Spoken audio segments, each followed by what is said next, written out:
Life has a way of accumulating stuff, doesn't it?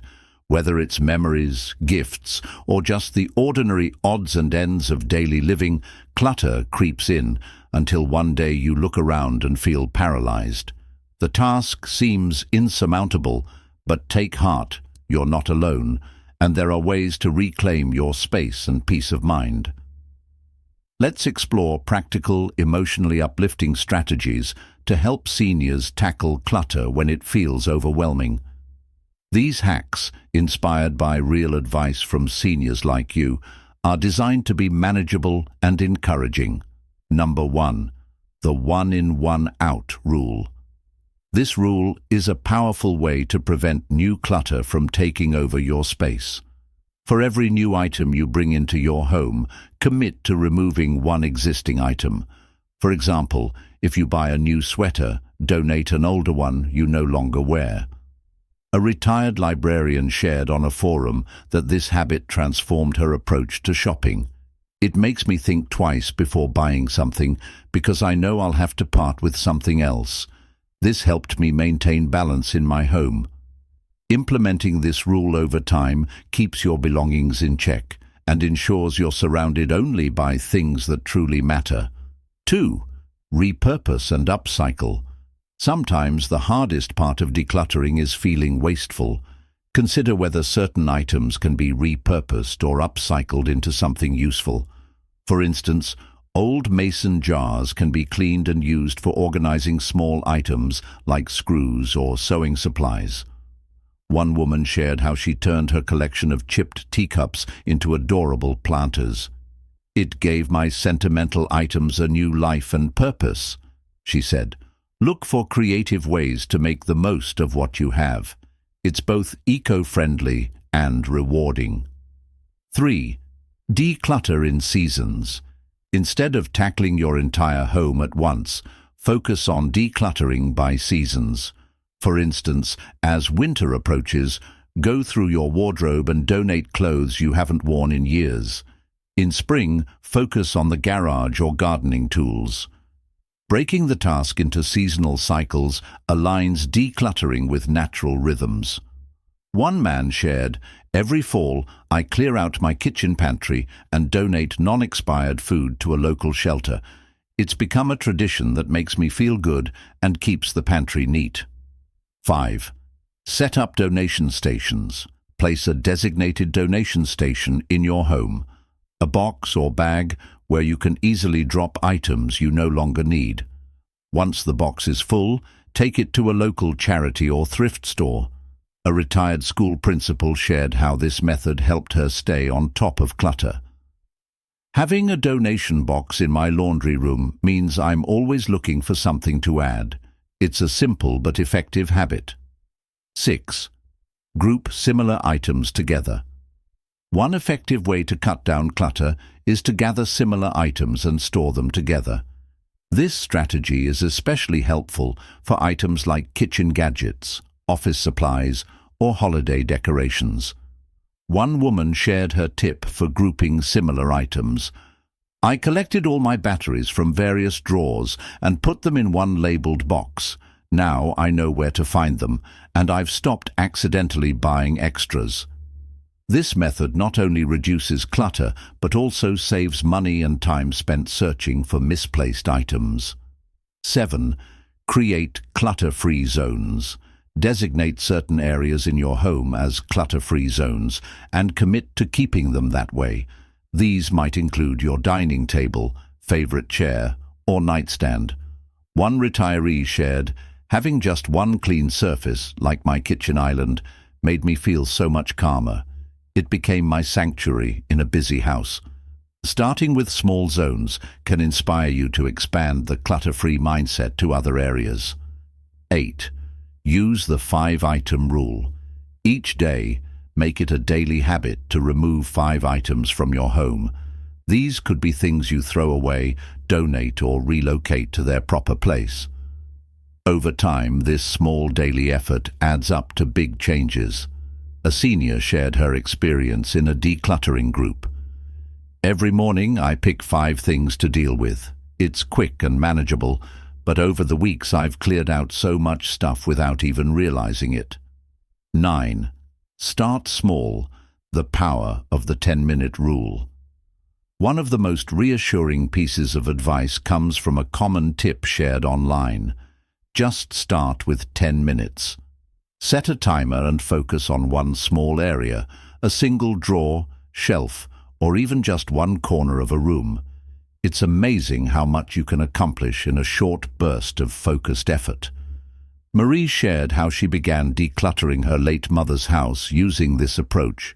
She said, "I tackle one kitchen drawer during my coffee break. Before I knew it, I had the entire counter cleared off without even noticing the time flying by." Starting small builds momentum, which is key when you feel stuck. You'll often find yourself going beyond the 10 minutes because starting is the hardest part. The 4-box method for decision paralysis. One of the biggest obstacles to cleaning is deciding what to do with each item. Enter the 4-box method, a technique many swear by. Label 4 boxes: keep, donate, trash, and unsure. As you go through your clutter, place each item in one of the boxes. The unsure box is especially helpful for sentimental items you're not ready to part with. For example, a YouTube commenter shared that her elderly father had a hard time letting go of old tools. They used the unsure box to store these items temporarily. After a month, they revisited the box together and found he was ready to part with most of them because he realized he hadn't needed them. This method helps break the mental gridlock and moves the process forward. Adopt the one-touch rule. This simple but powerful habit can prevent clutter from piling up again. The one-touch rule means handling an item only once. When you pick something up, put it in its rightful place immediately instead of setting it aside to deal with later. For instance, when you get the mail, sort it the moment you bring it in. Bills go in their folder, junk mail gets recycled, and personal letters are placed in your reading area. A retired teacher in a decluttering forum shared how this habit transformed her living room. She said, "I pick up a magazine, and instead of just shifting it to another table, I put it in the recycling bin. It's a small mindset shift, but it's made a world of difference." Enlist a trusted partner. Decluttering can feel isolating, but you don't have to do it alone. Invite a friend, family member, or even a professional organizer to help. Having someone by your side can make the process less overwhelming and more enjoyable. Consider the story of Nana Jo. Her granddaughter spent weekends helping her sort through years of accumulated craft supplies. Together, they laughed over forgotten projects and made decisions about what to keep and what to donate. The process became a bonding experience rather than a chore. If you don't have someone close by, many communities have volunteers or organizations that offer assistance to seniors. Don't hesitate to reach out. People love to help. Visualize your ideal space. Before you begin decluttering, take a moment to visualize how you want your space to look and feel. This technique is often recommended by online communities as a way to stay motivated. Imagine a cozy living room where you can relax without feeling cramped, or a kitchen counter free of unnecessary appliances. One woman shared how she printed a photo of a minimalist bedroom she loved and taped it to her closet door.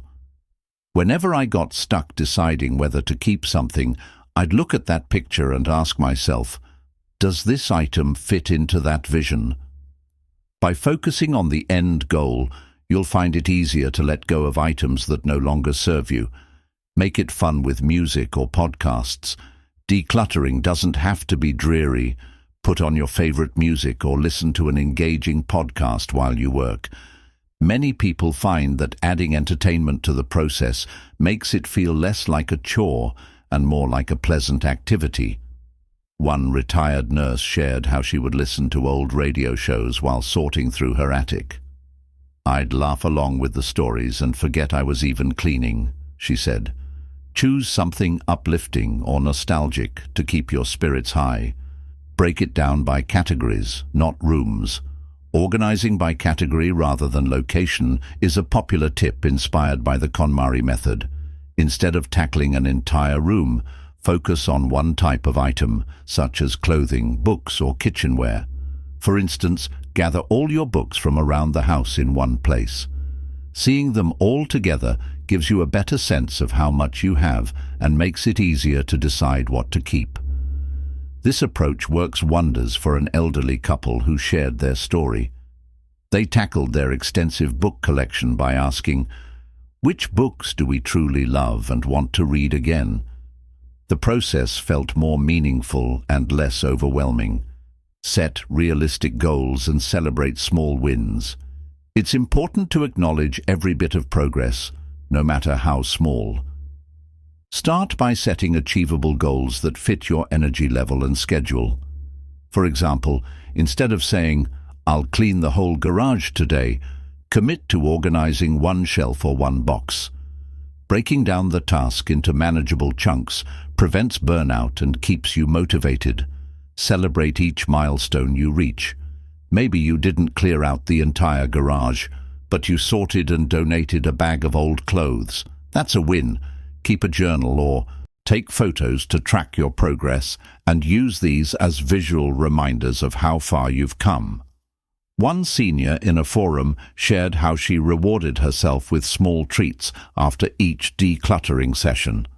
"I'd have a cup of tea and a slice of cake or watch an episode of my favorite show. It's like giving myself a little pat on the back for a job well done. It keeps me motivated to keep going," she said. Others have suggested creating a progress chart on the wall where each task completed earns a gold star or a sticker. Seeing those stars accumulate can be a surprisingly powerful motivator. Additionally, if you find joy in giving, focus on the impact your decluttering can have on others. Donating used items to charity or passing heirlooms to loved ones can make the process feel purposeful. A retired teacher on Reddit shared how she framed decluttering as spreading joy. She said, "Every item I let go of was something that could help someone else." It turned the process from sad to uplifting. By focusing on realistic goals and celebrating small wins, you'll maintain a positive outlook and make steady progress toward reclaiming your space. Don't be afraid to ask for professional help. If the task feels too big, consider hiring a professional organizer. These experts are skilled at creating systems that work for your specific needs and can make the process much faster and less stressful. One woman shared how hiring an organizer helped her elderly mother clear out 30 years' worth of belongings. "It wasn't just about getting rid of stuff," she said. "The organizer taught us how to maintain the space and made my mom feel empowered." Remember, it's okay to let go. Be kind to yourself. Letting go of items, especially sentimental ones, can be difficult. Remind yourself that memories aren't in the things themselves, but in your heart and mind. Take photos of cherished items if you're struggling to part with them. One woman shared how she created a photo album of her late husband's belongings before donating them. "Every time I look at those pictures, I feel the same love and connection," she said. Leverage technology for paper clutter. Paper clutter can be a huge challenge, but technology offers solutions. Consider scanning important documents and saving them digitally to reduce physical paperwork. There are apps and scanners specifically designed for this purpose. A retiree on a tech forum said, "I scanned my old medical records, warranties, and even sentimental letters. Now I have everything organized on my computer, and I freed up an entire drawer." Just be sure to back up your files and keep sensitive information secure. Practice gratitude for what remains. As you declutter, take a moment to appreciate the items you choose to keep. Practicing gratitude for what you have can shift your mindset from feeling deprived to feeling content. One senior gentleman shared, "After I cleaned out my closet, I hung up only the clothes I love and wear often. Every time I open my closet now, I feel so grateful for what's there. It's a small thing, but it brings me joy. By focusing on gratitude, you'll find it easier to let go of the rest and create a home that truly reflects your needs and values. Decluttering as a senior is not just about cleaning up. It's about reclaiming your space, peace of mind, and sense of control. Start small, celebrate your progress, and remember you're not alone in this journey. Each step you take is a step toward a lighter, brighter future. You've got this. If you found the video helpful, don't forget to give it a thumbs up and share it with someone who might need it. Hit the subscribe button for more tips on living your best life in your golden years. Take care, and thank you for watching.